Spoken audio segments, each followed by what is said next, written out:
Hello and welcome. I am Scrapperlog and this is City of Heroes on the Rebirth server. We are with Quintessence last, who is our level 39 brute. She has 7.6 million XP earned, 700,000 to go until the next level, and we're kind of at this point. I don't know, I call it sort of an inflection point where we have what we need is about 10% of the total we've earned in our lifetime. This happens as you get into the higher levels where you start needing more and more XP, where you're needing like a third or a quarter of what you needed in your whole to get all the way to this level to get to the next level. So we needed like 25% of what we've earned in our character's entire life to get to 40 from 39, and now we have about 10% left. 32 million influence. We're on a story arc for Ginger Yates, who says it seems that the Devouring Earth was after Tanya Tyler specifically, but what I can't figure out is why they were working with Fauna first, or if there's a connection with all of this and that drug they made. One thing is for certain. We've got to find out where the Devouring Earth have taken her. So now we have to defeat 50 Devouring Earth. You guys know what's coming here, because I'm not going to defeat 50 Devouring Earth. That's super boring. So let's call her up and complete the current mission from this contact. And there we go.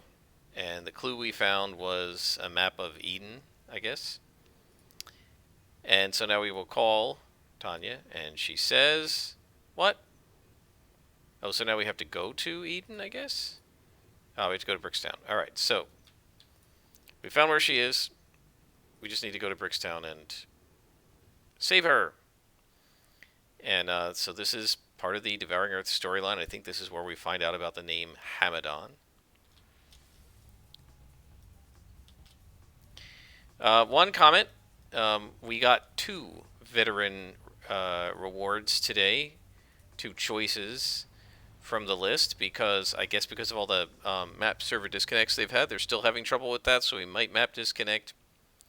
Nothing I can do about it. If that happens, I'll try pausing the video and seeing if I can bring us back, but a lot of times when you get a map disconnect, you then can't get back into the server for some time, and we're just going to have to accept that that may be true for us.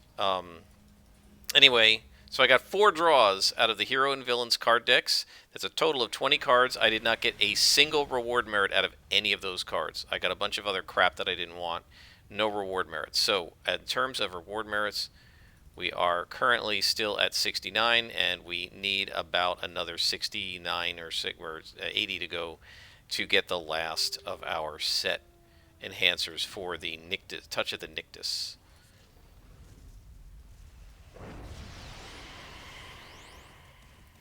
So we're in here looking for Tanya, and that's all we need to do. I don't think this is a defeat all, and I don't know if we have to lead her out because this is one of the really old story arcs.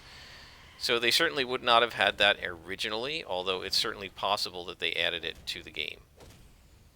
So if you look at we've got 5 beads done. If you look at our XP, we've got 5 beads out of 10 done in this level, and we needed 10% of the level to get the 5 left. So as I was saying, we needed about 20% of what we've earned all the way to level 39 to get to level 40 from 39.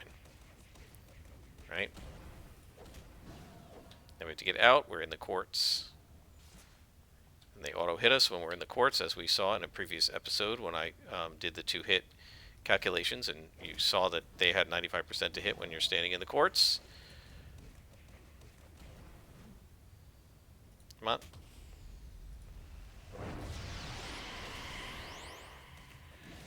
One of the issues in this map, you have to kind of watch carefully. Yep, and I was just going to say it. One of the issues on this map is that sometimes when they lay the quartz down, it's actually very hard to see that they've laid the quartz down. And because it might end up under the floor or something. And yeah, unfortunately that guy stayed behind because I had hit him with the immobilize. I got to be careful with that. I never think about Midnight Grasp in terms of it being an immobilize because I don't use it to immobilize anybody, and I don't really care that they're immobilized, and they're usually KO'd before the before the effect wears off. But it's very important not to do that to the guys that lay out the quartz and the cairns, because then they end up stuck in place right where the quartz is, and then you got to fight them in the quartz. Okay. What's going on here? Okay, so Black Rose, Sardonyx, those guys are nothing. Just beat them up, no problem.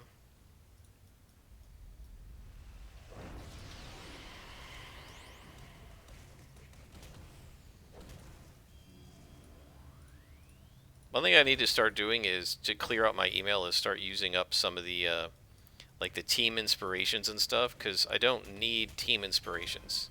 Right, like a team accuracy is no better for me than a regular accuracy, because I'm not on a team, right? And it's only going to buff me.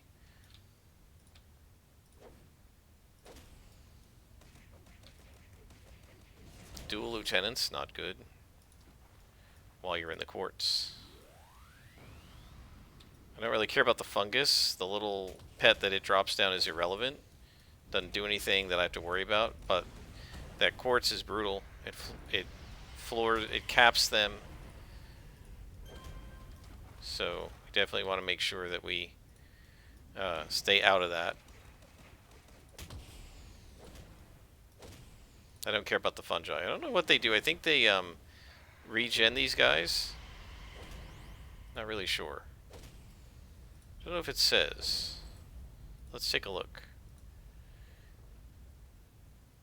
Strengthen the immunity of the devouring earth creatures. They become resistant to effects such as knockdown, sleep, disorder. Well, we don't even use those, so who cares?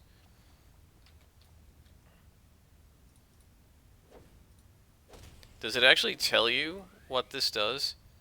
Boosting the accuracy. That's a lie. It doesn't boost their accuracy. It boosts their 2-hit. And if you want to know the difference between accuracy and 2-hit, go watch episode 1 of season 4, where I show you some of the math.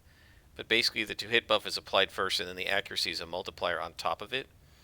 So a 2-hit buff is better than an accuracy bonus in most cases, at least when, well, a 2-hit buff is better than an accuracy bonus when you're adding small numbers, and an accuracy bonus is better when you're multiplying large numbers.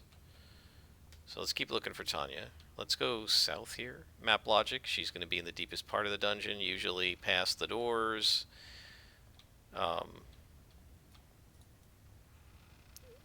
And I see quotation marks. I see word balloons, so that may also be an indicator of where she is.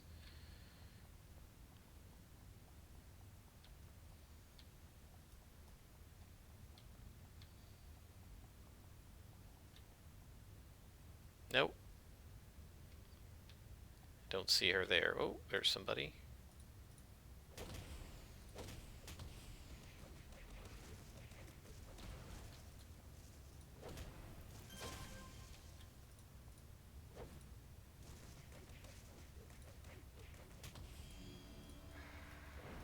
So as we go through this, guys, something came up on the D&D Beyond forums that I think is really worth chatting about.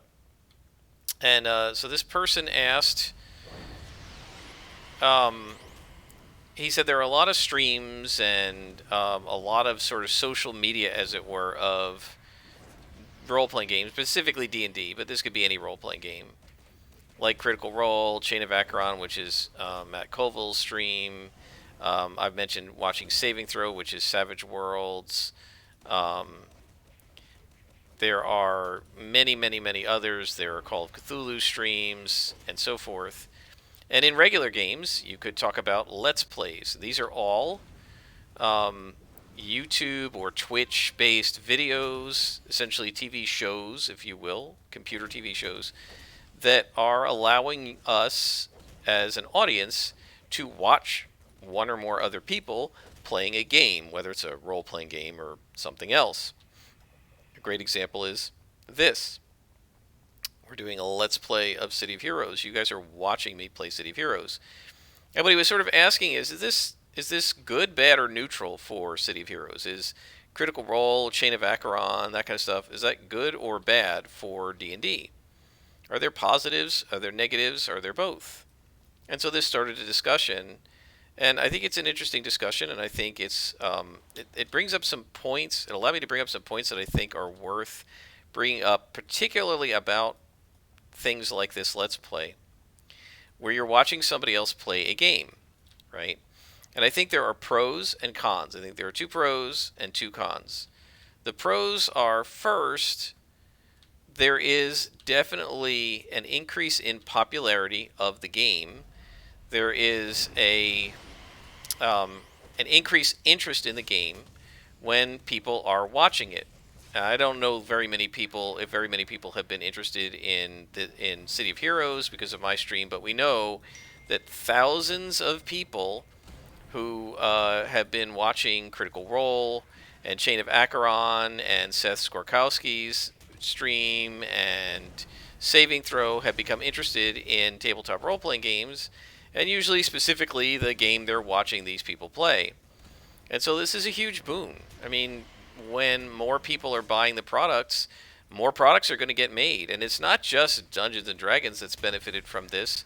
I think Savage Worlds and Call of Cthulhu and Iron Sworn and Dungeon World and all of the other games, Stars Without Number and Lions and Dragon, um, Old School Essentials, all of these games have benefited from the popularity of each other, right? And because players get interested, start playing one game, they get interested in another game, and the whole mood of what people are interested in, shall we say, gets focused on role-playing games, and everybody benefits, including those of us who are the users. We benefit in many ways from there being more products available, from there being more third-party products, right? So not only is Wizards of the Coast putting out more D&D stuff, but the guys who made Foundry, which is like two guys working together in one of their basements, were only able to do that because there were enough people playing games like Savage Worlds, Forbidden Lands, and so forth, and D&D, that they could sell enough copies of Foundry to make it worth their while to do. And so the reason we have Foundry to some degree is because of these streams, which increase the popularity of. Oh, I'm in the courts. Get out, get out, get out. That's an easy way to die. They increase the popularity of the games, and that made it possible for these third parties to make enough money that they could offer their products to us. And so that is very that's a very positive thing. So one big positive is just that we have enough we have more customers, which means there's going to be more product. Right? So that's actually a big bonus. It's in my day, role-playing games were almost you had to go to specialty stores to buy them, except for the most like generic basic, like you could maybe find the red box basic set in like a regular bookstore like Walden Books. But if you wanted to buy modules and stuff, you had to go to a store called Games and Gadgets, which was a specialty store that sold role-playing games and video games. And that eventually, I think, merged with Gem Electronics. And there's a glowway. Hopefully this isn't Tanya. I don't think so, because she's alive, I'm pretty sure. The mission complete. We found a clue that says, what? A love letter. All right, we're going to head out, and we'll read the love letter outside. I'm not dealing with courts. So the love letter says, "My darling Tanya, I have thought of you often. These many years, your beauty, your determination, your everlasting devotion to our Mother Earth, all of these I remember, and they give me hope. One day I shall rise from this dank and musty den to which I have been consigned, but until then, dearest Tanya, you will be my vessel, my Terra. You will spread our message, and you will cover the earth. All my love, Hamadan." As signed at the bottom of the letter, it says, "Please help me." So this is, in fact, where we learn the details of Hamadan. So let's call our contact, and then we'll continue talking about the pros and cons of these kinds of games. What's this, then? A love letter to Tanya Tyler from the Hamadan the Devouring Earth are always talking about. How strange and how disturbing. I think you had better go after this woman right away. And the next mission is, you've got to go rescue her from the Devouring Earth, so we will definitely do that. I'm going to pause here for just a sec, and I will be right back.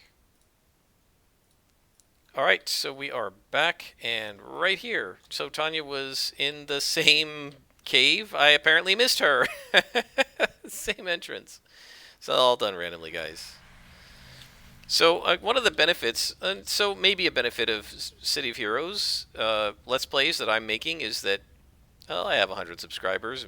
Most of them don't watch most of these videos if the numbers are to be believed, um, but that's okay. A few people have actually asked in the comments, how do I get hold of this, you know, um, player run, free bootleg City of Heroes? How do I get onto one of these servers? And I posted some instructions. And so, I don't know, maybe a few people have been playing this game because of me, and maybe a few of them donated to the Homecoming group or donated to the Rebirth group. And that certainly can't hurt, right?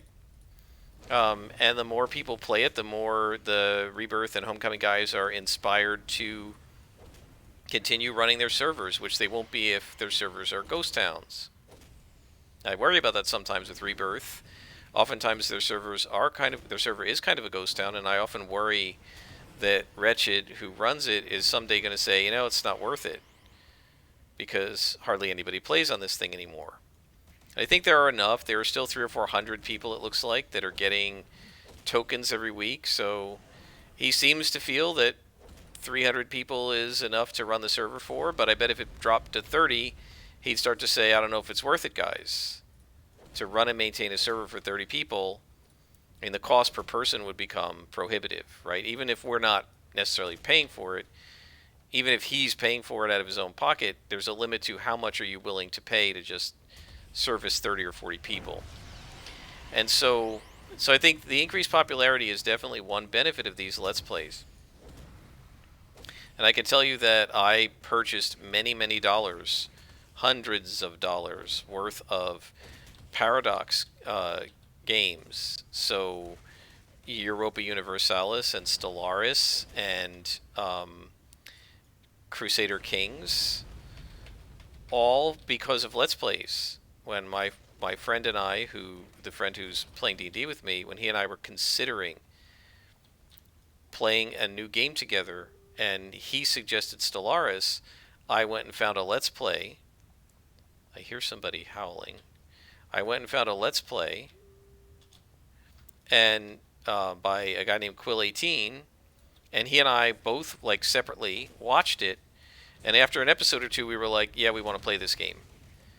Right? And then there's another guy named Arumba who does Let's Plays of Crusader Kings and especially Europa Universalis. And when I was wondering about whether I might like Crusader Kings, I watched one of his Let's Plays. It was like 140 episodes long and was really cool, and I thought it was awesome, and I wanted to play it. Made me want to play it. And then I watched his EU4 and made me want to play that too. And so he basically sold not only the game but all the expansions to me by me watching it and going, not only do I want to play the game, but I want to play the game the way he's playing it, and he's got all the expansions, so that means I need the expansions. And I didn't buy them all at once.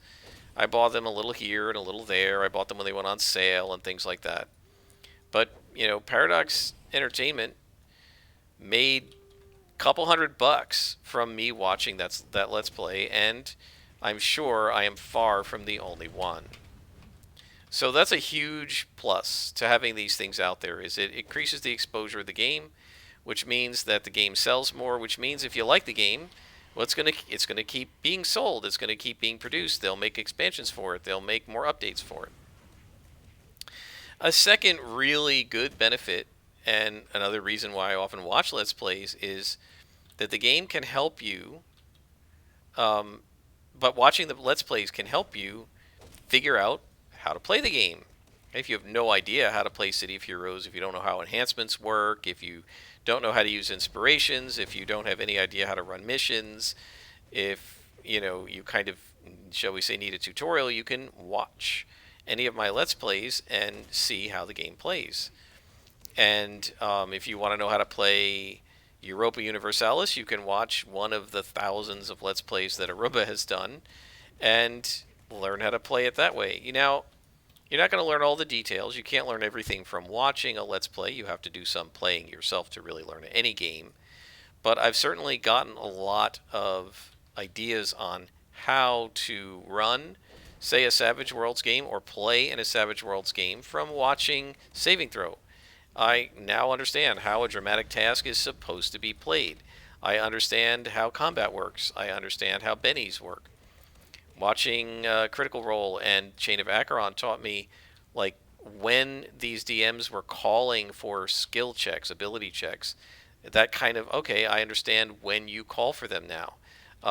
Both of them, both Matt Mercer and Matt Colville, at different times ran skill challenges, which are a fourth edition process that I like. And by watching, and somebody, one of the writers on D&D Beyond said, "Oh, you should use skill challenges." And I read what he wrote, and I read the description of how they work in fourth edition, and I didn't get it. Like, what? I don't understand. I have a really hard time picturing it. Then I watched Matt Colville do one on the, I think, first or second episode of the first episode of the Chain of Acheron, and I was like, "Oh, this is cool." And then I watched Matt Mercer do it on the 30th or 40th episode of Critical Role, and he ran it pretty much the same way. And now, after having seen it twice, I'm like, "Oh, I get how to do this. I understand what they're talking about in the rule book." So sometimes, just reading the rules, reading a review online, that sort of thing, makes it very hard to picture, well, how does this actually play, right? And, well, you see it in person and you watch it, and not in person, but you see it in front of you and you watch it, and now you understand how it plays. Now, those, I think, are two big benefits: an increase in popularity and the ability to actually see in front of you, right there, live or recorded or whatever, how people who actually play the game do this. And I think those are really good benefits to having these streams. So if you don't know how to play City of Heroes, you can watch me and I'll show you how to play. And I often explain what I'm doing, especially if you go to Silver Phoenix. I don't do it as much here because I figure I've got all that tutorial stuff in the other streams, right? But you can go to the Silver Phoenix playthrough, and in the very first episode, I'm explaining how inspirations work, how enhancements work, how the gameplay works, how the map works. It took like an hour explaining that, and that will help you learn how to play the basics of City of Heroes. So those are two big benefits that you get: the popularity and learning how to play. However, I think there are also two negatives, and these are related to the second one, which is that you can kind of learn how to play a little bit from watching it. One of the problems is that whichever thing you're watching is going to have, there are so many different ways to play this game, or any game. Whoever you're watching is going to have their own they're going to put their own stamp on it. They're going to have their own style. And particularly they need to have their own style if it's a show, right? So, for instance, my style of playing City of Heroes is to mostly use SOs, use generic trainers, not worry about sets too much. Well, that's my way of doing it, right? But not everybody plays that way. My way of playing is doing the story arcs as they come, not using Ouroboros that much, using doing the not doing the architect, not grinding, not using the auction house that much, and so that's one way to play, but it's not the only way to play. And what can often happen when you're watching these people do this is you think this is not only a way to play, but it's the way to play. It's the right way to play. And let me tell you, if you try to watch somebody like a Roomba who's got 1,000 hours or more, 2,000 hours, 3,000 hours playing EU4 and knows all the numbers and the tactics and the strategies, and he's done all this before, if you try to play Crusader Kings or EU4 the way he does, you're going to lose. You're going to get crushed. Why? Because he knows what he's doing, and he's been doing it a long time. And even if you've watched him and listened to his explanation, that doesn't necessarily mean you're going to be good at it. Same thing with me. Just by watching me do +2 times 3 missions with this character doesn't mean the first time you play City of Heroes, you're going to be able to just walk in and do +2 times 3 missions. Right? A lot is dependent on my build, a lot is dependent on what power sets I have, and a lot is dependent on my own personal experience, my comfort level, and my familiarity with the game. All of which will come with time for you, but aren't going to happen right away. And even if you have the timings and everything to do this, you might not enjoy playing it the way I do, right? You might actually prefer farming the architect and doing incarnate trials. A lot of people do. I mean, I know people in my supergroup. Now, these are obviously people who played the game before, but I know people in my supergroup who basically were like, "Why are you doing all these story arcs? Don't you know them already?" Like we did all of this in live, right? So we just want to get to the incarnate trials so we can power up our character. Now, I like the story arcs. I purposely go after certain ones, like the Wheel of Destruction, and especially the Scroll Teal Echo, which is my favorite arc in the game. And a lot of other people would say, well, what are you turning off experience so that you can find that for? Just do it in Ouroboros, right? I don't like to do that. That's my way of doing it. It's not the right way, but it's my way. And so one thing that can happen is you can sometimes get a little bit of tunnel vision, and you start to feel like the way this person is doing it is the one right way to do it. You watch, Matt Colville or Matt Mercer, and you think, okay, that's the right way to GM. When there are many GMing styles, and let me tell you, it's informative to watch more than one. If you watch Matt Mercer run Critical Role for a couple episodes, and then you watch Matt Colville run Chain of Acheron for a couple episodes, you're going to find some very different style going on between those two DMs. And if you then watch a couple episodes of Saving Throw with Jordan Kellerman, you'll find out he's got a whole other style of GMing, partly because it's a different game, Savage Worlds, but it's partly just a different style. And some of the things he does is like I find super fun to watch, but I think to myself, well, as fun as this is to watch, as a GM, I don't think I'd be able to GM like this. It's just not my style. And that doesn't make me wrong and him right, or him wrong and me right. There isn't any one particular correct way to do this. Just like whether you use single origin enhancements or not is is a matter of choice, a matter of taste, preference. Let's get out of the quartz. Oh man, I almost died from that. Gee, see what I mean with that? It's just auto hit, and then everybody attacks you.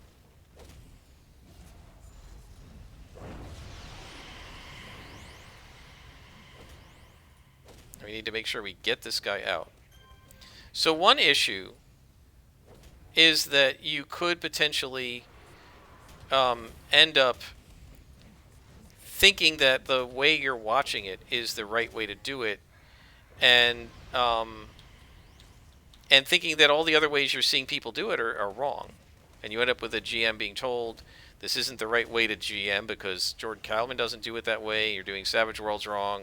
Or this isn't the right way to DM because Matt Colville or Matt Mercer don't do it that way. Or the guy who on Taking 20 doesn't say to do it that way and you're wrong. Or you could be having somebody saying, this isn't the way Seth Gorkowski says to do it on his stream, you're wrong. And so I do want to point out that most of these, I think probably all of these GMs have said at one time or another, look, my way is just one way, you don't have to do it that way. And they don't want people to think that they have to do it that way, right? But a lot of people do. And so one drawback is that you start to think that the way that you're seeing it done is the only way.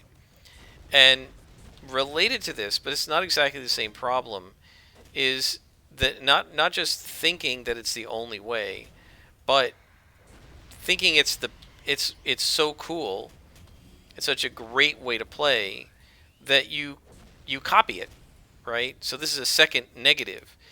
And instead of making your own tiefling, you say, I'm going to make a tiefling just like Jester from Critical Role, or just like Judge from the Chain of Acheron. Instead of making your own,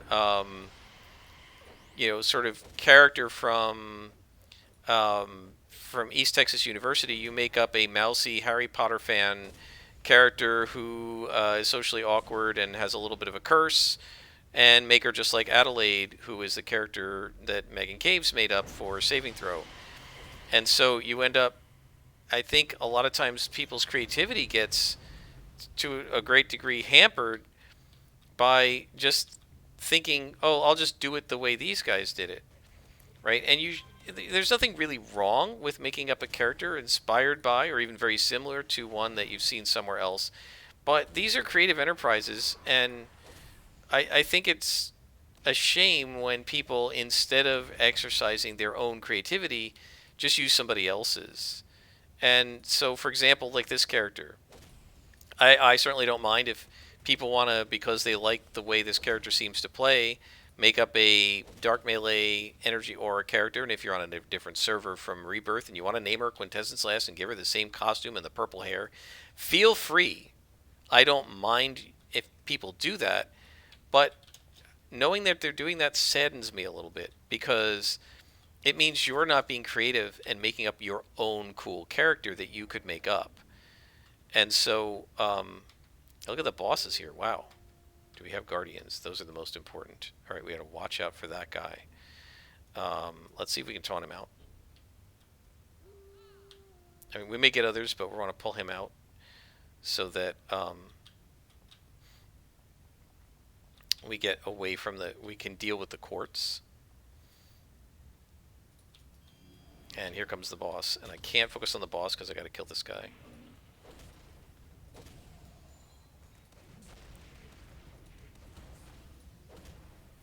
I think we're going to need some luck here. And he put the quartz out. Get out, get out, get out. Oh boy. Might need our panic power here. Maybe not.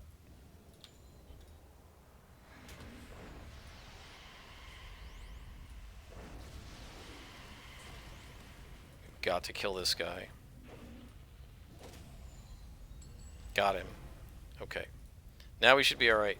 As the bosses are nowhere near as dangerous as the guardians. So, yeah, I mean, you want to make up Quintessence last, call her Quintessence last, give her the same costume, put her on another server, I don't care.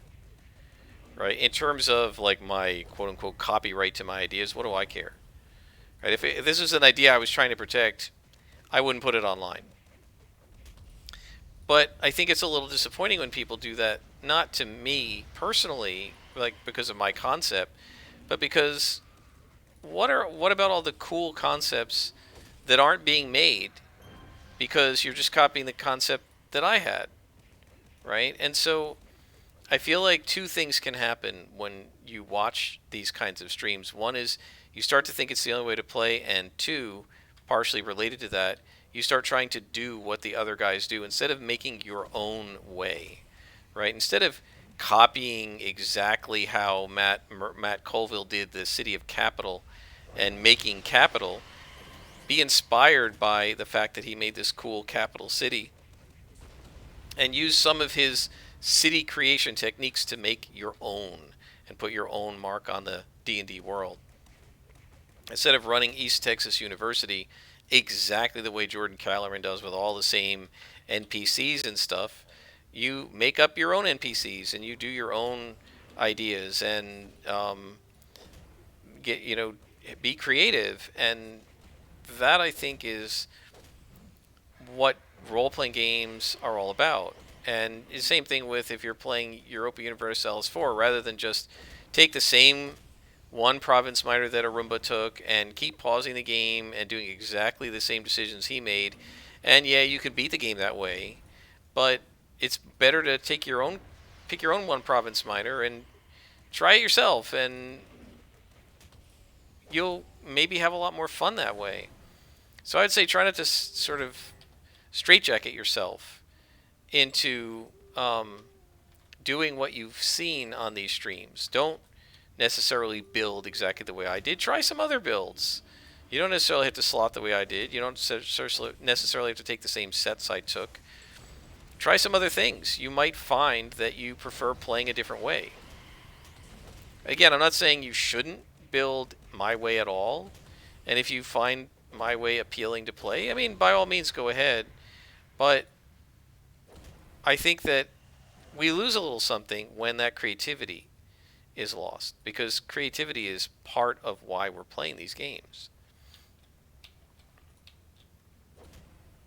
Now, I'm not saying you shouldn't, swipe cool ideas from GMs that have cool ideas. Sure, go ahead, do it. But you shouldn't feel beholden to those ideas or like you can't try something different because that's not how Matt Colville or Matt Mercer or Seth Skorkowski or Taking 20 or one of these other XP to level 3 said to do it, right? So, so I think there are both benefits and costs to these. I think that the game, the streams show you how to play the game and introduce people to the game and make them want to play it, which is all great. But I think they also sometimes limit us into thinking that this is the only way to play and this is the right way to play, and that if we aren't playing this way, we're somehow doing it wrong. And it kind of like reduces the number of permutations. It reduces the sort of the trying crazy things idea. I mean, when I was learning how to play D&D, I mean, all we had was the book, and we read it and tried to figure out how to play based on what the book described, right? And so that's fine, but we didn't have anybody to watch, right? And so we kind of had to make up our own way of playing. And it was a little different from everybody else's way of playing because we didn't have anybody to watch. And so we didn't have any reason to think what we were doing was wrong. So, and the idea is it wasn't wrong because it's how we wanted to play. So, so I think that, you know, having these streams to watch is great for giving you ideas. It's great for getting people interested. But there is always a danger that those things become sort of the vanilla way to play, which they're really not. They're just one guy's way to play, right? They become thought of as the vanilla way to play, and then it sort of limits how much creativity and originality you see in players who have watched these streams going forward. And so I think that's always a danger. And the way to protect against it is just, well, I think one is watch different ones, because I've watched a bunch of different ones now, so I'm not only used to one way to play. So watch different ones. That's cool. That helps, because you see all the different ways to play. And also just be willing to try different things yourself. And when you watch different ones, mix and match, right? Mix some of what you see Mercer doing and Colville doing and Callerman doing and Seth Skorkowski talking about and Taking 20 talking about and Great GM talking about. If you mix it all in, you will definitely get a really cool, unique style to what you're doing that's yours. And same thing with this game. If, you know, you don't have to just do SOs. You can do some SOs. You can throw in some sets. You can do a little bit of Architect, do some Incarnate runs, right? Mix in what different people do and find your way of playing, your way of having fun. And that's the way you want to play. Find your sweet spot, right? And what's the one thing that I think is true of a lot of these streams and internet GMs and even like me playing this, I've got a sweet spot. And you can pretty much see what it is from watching the game. And what you're seeing me do is not play City of Heroes the way it was meant to be played. You're seeing me play City of Heroes in my sweet spot. If you watch Critical Role, you're watching a group of players and a GM who are playing D&D in their sweet spot. They've been playing together for years. They know what they enjoy. That's their sweet spot. My group that's been playing for a year, we've got a different sweet spot. And we haven't totally, completely, 100% found ours yet because we've only been playing together a year. And that's not that long in the context of playing D&D. Right? I mean, think about this. I've been just back since the game came back playing this for 2 years and a lot more hours than I played D&D. So it's a lot easier for me to know what my sweet spot is. Plus, I also had that sweet spot years ago, right? I mean, to some degree, the original way the game was designed was my sweet spot in a lot of ways. And therefore, I try to play it the vanilla way, not because it's right or wrong, but because I know that's my sweet spot. Right? And if you watch, you know, Chain of Acheron, those players, there's a very different style to that game than Critical Role. It's not right or wrong. It's their sweet spot, right? It's right for them because it's their sweet spot. And there's Tanya, so we're about to save her. If you watch Saving Throw, right? Those guys, dude, they play a very different kind of game. They do like a drinking game. People can buy them shots, and then they do shots in the middle of the game, and people can buy them re-rolls, and they interact a lot more with the audience than any of the other streams that I watch. And when I first started to watch it, I was like, I don't know if I'm gonna like this, but I wanted to see how the game played. And then after a while, after 3 or 4 episodes, I got used to it, and I don't even notice it anymore. Um, every once in a while somebody comments on it in the comments, why are you guys doing all this like drinking game crap? Why don't you just play the game? And well, it's because it's the way they play. It's their sweet spot, right? And this doesn't mean that the right way to play Savage Worlds ETU is to like stream it live and do drinking games, right? It's their sweet spot. It's the way they want to play. And similarly, this game, the way I'm playing it is my sweet spot. It's the way I want to play. Now, your sweet spot may be mine, and then, yeah, sort of copying me would work for you. But it's very rare that any two people have the same sweet spot. So you might be able to start with mine and see where you go from there, but always be willing, and not only willing but eager to try different things and see where your sweet spot is. Use these streams and watching them to give you ideas to try different levels of what you're doing to find your sweet spot, and then find what you love, your happiness with the game, and do that. Whether it's City of Heroes or Champions or Call of Cthulhu or D&D, everybody's got a sweet spot. You just need to find it, and find a group of people, if it's a tabletop game, who have the same sweet spot as you. Not always easy to do. Sometimes that takes some work. It's not always going to be your friends that have the same D&D or Champion sweet spot as you. But there are people out there. Everybody's got others who have the same sweet spot as they have, and you can play together. And trust me, guys, when you find your sweet spot, like I have with this game, it is absolute bliss, because you're just happy the whole time you're playing. Okay, let's talk to Ginger Yates, who says, well, Quintessence Lass, it looks like the Devouring Earth has a much more personal interest in Ms. Tyler than we realized. I'm having her taken to the lab. So in terms of the clues, she says it's true. I did know Hamadon. Back then he was Hamadon Pasalima, a molecular biologist. He was so passionate, so concerned about the world. We fell in love, but I haven't seen him in years, not since our first raid on Paragon Technological Institute, PTI. Yes, I was there. Hamadon used the facilities to create something called the Will of the Earth, a colony of sentient bacteria with the ability to warp living material on a molecular level.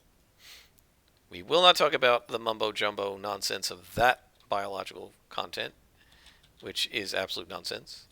But that's okay. So we're done with that mission, and I think we may be done with this episode because we're at 43 minutes already. We did 2 missions, but they were long ones. We're now 7 beads, I believe, into this level. We got 3 beads to go. We may hit it. 2 3/4 beads. I don't think we're going to hit it next episode. Probably be the episode after that. And that will be level 40, guys. It might be right around the time we finish this story arc. I can't remember how many more chapters there are. Tanya's going to get kidnapped again. Spoiler alert. But until next time, I am Scrapperlock, and this is City of Heroes on the Rebirth server.